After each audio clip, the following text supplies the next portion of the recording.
నమస్తే అన్న. అన్న నమస్తే, మీ పేరు? నా పేరు బలవంతం నరసింహారావు మాదిగన్న. అన్న ఎక్కడ నుండి అన్న నేను ఖమ్మం జిల్లా ఎంఆర్పిహెచ్ ప్రచార కార్యదర్శిని. అన్న ఈసారి సెంట్రల్ లో మన బీజేపీ నరేంద్ర మోడీ వస్తే మంచి ఉంటుందా, కాంగ్రెస్ రాహుల్ గాంధీ వస్తే మంచి ఉంటుందా? బీజేపీ నరేంద్ర మోడీ గారు వస్తేనే మంచిగా ఉంటుంది అన్న. పేదలకు న్యాయం జరిగిద్ది, అందరికి సమానంగా చూస్తారు. ఇప్పుడు ఆల్రెడీ కాంగ్రెస్ అధికారంలోకి వచ్చిందని చెప్పేసి రేవంత్ రెడ్డి ఏం చేస్తున్నా మనం చూస్తూనే ఉన్నాం. తెలంగాణలో ఇంత మటుకి మాదిగలకి ఒక్క సీటు కూడా ఇవ్వలేదు. చూస్తున్నారు తెలంగాణ వ్యాప్తంగా చూస్తే ఒక్క సీటు కూడా మాదిగలకి. మాదిగ జనాభా ఎక్కువ ఉన్న చోట కూడా ఎంపీ ఈ సీటు ఇవ్వలేదు. అది చూస్తూనే ఉన్నాం. కులతత్వం ఓన్లీ రెడ్డి సామాజిక వర్గం ఎంత తక్కువ ఉన్నా కనుక వాళ్ళకే 7 సీట్లు ఇచ్చిండు. బీసీ సామాజిక వర్గం రెడ్లు కానీ ఎక్కువ ఉన్నా 2 సీట్లు ఇచ్చిండు. ఎస్సీ మాదిగ కులం తెలంగాణలో అధిక మెజార్టీతో ఉన్నా కనుక మాదిగలకు ఒక్క సీటు ఇవ్వకుండా అన్యాయం చేస్తున్నా రేవంత్ రెడ్డి.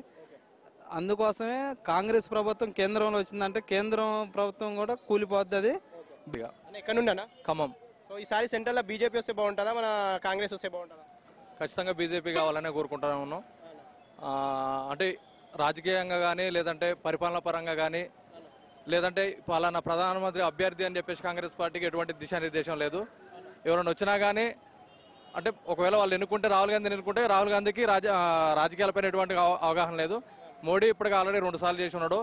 ఈ దేశంలో క్లిష్ట పరిస్థితుల్లో కూడా దేశాన్ని అభివృద్ధి వైపు నడిపించాడు. ఈ దేశాన్ని అన్ని రకాలుగా ముందంజలో తీసుకుపోయే వ్యక్తి నరేంద్ర మోడీ మాత్రమే. సో మంచిగా డెవలప్మెంట్ దీంట్లో కూడా మీకు మంచిగా అనిపిస్తుంది? ఖచ్చితంగా డెవలప్మెంట్ అంటే ఈ దేశ ఆర్థిక వ్యవస్థని గాడిలో పెట్టిండు. అదేవిధంగా క్షేత్రస్థాయిలో ఉండే ప్రజానికానికి ఏ అవసరాలు ఉన్నాయో వాటిని గుర్తించి వాటికి అనుకూలంగా మోడీ గారు పరిపాలన కొనసాగిస్తూ ఉన్నారు.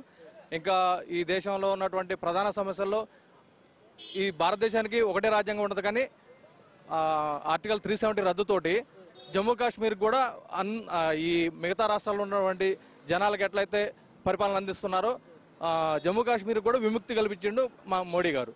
ఆదిలాబాద్ డిస్ట్రిక్ట్. సో ఈసారి సెంట్రల్ లో బీజేపీ లేదంటే కాంగ్రెస్? బీజేపీ అన్న పక్క బీజేపీ. ఎందుకంటే మాకు ఇప్పుడు హామీ ఇచ్చింది కదా, మొన్న హైదరాబాద్ లో 3 సభలు కానీ అదే విధంగా ఇంకా దేంట్లో పెద్ద హామీ ఇచ్చింది. దానివల్ల మేము బీజేపీ గెలిపించుకుంటాం.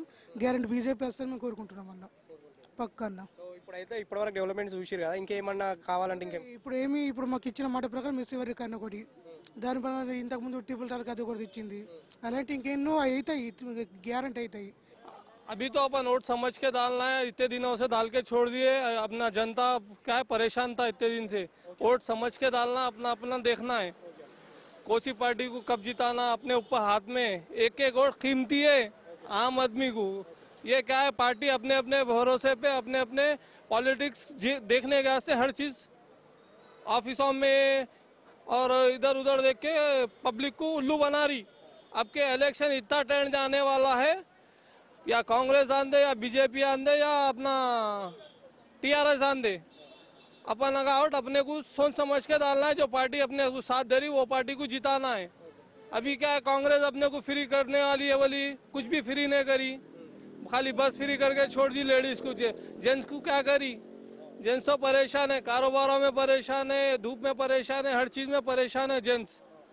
वो जेंट्स को कौन देखेगा. बोलो कोसी पार्टी आएंगी, ये 3 पार्टियां खेलेंगी हमेशा. टीआरएस पार्टी फिर भी कोशिश कर रही. हमेशा बीजेपी कांग्रेस लड़ते रहती. उन लोग चाहेंगे क्या हमेशा पार्टी 5-5 साल को उन लोग चाहेंगे. नई पार्टी को लाना कोशिश करना अपन. हाँ ये ऐसा है, नई पार्टी को लाने की जितनी कोशिश करना उतनी करना. टीआरएस पार्टी को जितना कोशिश करना, जिताना है जिताओ तो आगे बढ़ सकते. नई पार्टी आई तो क्या नया आदमी आता, नई हुकूमत रहती. ये पॉपुलेशन कौन करे, डेवलप कौन करे. पूरा टीआरएस करे भी है, कांग्रेस खाली हाथ मारती. हाथ है उसका कांग्रेस, खाली हमेशा हाथ बताती घुस जाती जहाँ बोले वहाँ. एयरपोर्ट भी कौन करे, बोलो कौन करे. हाँ फिर कांग्रेस करी क्या. चंद्रबाबू नायडू करके हाथ बता के कांग्रेस मान लिया. सिकंदराबाद में लाइन से बीजेपी जीतते रहे. अब बीआरएस से पद्मनाभ अन्ना ये साल ठहरे. पद्मनाभ अन्ना आने वाले इस बार वोजबरो ना. अपना वोट अपन कीमती देखना है. 5-5 साल को खाली बीजेपी कांग्रेस खेल ले तैयारी. अभी कांग्रेस भी जीतेंगे ना तो टीआरएस भी जीतेंगे. कांग्रेस जीती तो अभी लास्ट चांस है उसको. उसके बाद कांग्रेस पार्टी छड़ जाना है. कांग्रेस पार्टी को वोट ही नहीं डालते. अगर कांग्रेस पार्टी सही काम नहीं करी तो उसको क्या हटा डालते. वो हाथ है, हाथी फिनिश करने वाले. समझ गए. नाम मोहम्मद नवाज. आप कहाँ से आना? Whole city. ओल्ड सिटी से लाइन से एमआईएम जीत के आ रहे हैं ना, ये साल बीजेपी से गट वो है माधवलता मैडम बोल के पोटी दे रहे। अच्छा कौन जीतते ये साल? अरे कौन जीतते जी, पतंग है, अच्छा साहब है उधर। हाँ ये माधवलता मैडम बीजेपी से क्या बोल रहे हैं, डेवलपमेंट नहीं है ओल्ड सिटी में, अब ये पूरा हाईटेक सिटी माधापुर कैसा बन रही है, ओल्ड सिटी वैसी चाह रहे, ये साल में आए तो अच्छा ओल्ड सिटी हाईटेक सिटी के तरह ओल्ड सिटी को बना तुम बोल के बोल रहा। चल रहा ना काम पूरा, कंटिन्यू है काम तो पूरा। ये अच्छा आप लोग को डेवलपमेंट हो रहा है ना? अच्छा हाँ अच्छा हो रहा डेवलपमेंट। और ये साल भी कंपलसरी एमआईएम। एमआई भी है वहाँ से, ओल्ड सिटी से कोई नहीं, खाली पतंग है। ये सेंट्रल में कौन है तो अच्छा रहता ना? असद साहब ही। में आपका वोट किसको डाल रहे? मैं तो हमारे दानम नागेंद्र साहब को डालूंगा वोट। और कहीं को बोल तो हमारे लिए अच्छा काम करे, उन्होंने बस्ती के लिए भी अच्छा काम करे, हर गरीबों को भी मदद करे, हर चीज़ करे उन्होंने। खैरताबाद कॉन्स्टिट्यूंसी में जो भी है ना अच्छा काम करे, बहुत ज़बरदस्त काम करे हमारा अन्ना। हमारे अन्ना को क्या है, गरीबा अगर कोई गए, कोई बेवा गई, कोई इंतकाल हो गया, कोई मर गए, उनको भी पैसे दिए अन्ना, हर चीज़ की मदद करे। अब एमपी बन रहे हैं, अन्ना को एमपी की सीट मिली, इंशाअल्लाह ताला अन्ना 100% जीतते। थोड़ा जने नेगेटिव बात कर रहे हैं अन्ना, अन्ना ये पार्टी से वो पार्टी को चले गए बोल के, उसके बारे में क्या बोलते हैं आप? वो पार्टी कैसा है बोले तो वो पार्टी के बारे में कुछ भी नहीं है। अन्ना क्या है, अन्ना पब्लिक के बारे में सोचे, पब्लिक के बारे में सोचे। अगर मैं ये अपना रूलिंग पार्टी नहीं है, ये अन्ना का पहले का पार्टी है, ये पहले का इंटरनेशनल पार्टी है, तो अन्ना पहले से एक पार्टी में है, अन्ना फिर एक पार्टी में अन्ना हमारे। अन्ना काम करते और अन्ना जीतते, 101% अन्ना जीतते। ये सिकंदराबाद लाइन से बीजेपी जीतते आ रहे ना, ये साल कंपलसरी अपना कांग्रेस जीतते। 101% दानम नागेंद्र साहब 101% जीतते, अच्छी मेजॉरिटी से आते, बहुत जबरदस्त मेजॉरिटी से आने वाले हमारे दानम नागेंद्र साहब। जय कांग्रेस। अब ये आप बीजेपी ऊपर अपना नरेंद्र मोदी आना चाहिए, नहीं तो राहुल गांधी आना चाहिए। अच्छा अगर देश के लिए, अगर अपने इंडिया के लिए कुछ अच्छा होना है तो अपने को अपना क्या बोलते कांग्रेस आना जरूरी है, अपना बहुत जरूरी है कांग्रेस आना। कई को बोले तो हिंदू मुस्लिम नहीं देखती कांग्रेस, सबको लेके चलती। राहुल गांधी 100% जीतना है। సో కాకా ఎంపీ ఎలక్షన్స్ వస్తున్నాయి కదా, ఎవరు గెలిస్తే బాగుంటుంది చెప్పు? ఎవరు చెప్తారంటే బీజేపీ వస్తే మంచిగా ఉంటుందని అందరికీ ఉన్నది. కాంగ్రెస్ అది టీఆర్ఎస్ పోయింది, వాడు మంచి పనులు చేసిండు, ఇంటింటికి నల్లా చేసిండు, రైతు బంధు ఇచ్చిండు, అది పింఛన్లు వైఎస్ రాజశేఖర రెడ్డి 200 ఇస్తే 2000 చేసిండు. చాలా మంచి పనులు చేసిండు కేసీఆర్. ఇప్పుడు కేసీఆర్ మొత్తం హైదరాబాద్ మొత్తంలో గెలిచిండు, ఊర్లలో మొత్తం కేసీఆర్ ఓడగొట్టిండు. ఊర్లల్లో అంత బట్టబాయి కాదు, వాళ్ళకి తెలియక తెలిసిన వాళ్ళు ఏమో ఇక్కడ ఉన్న పని చేసిన వాళ్ళ మీద రాళ్ళు వేసిండ్రు ఊర్లలో, వాళ్ళ గుద్ద తెలియదు, ముఖం తెలియదు.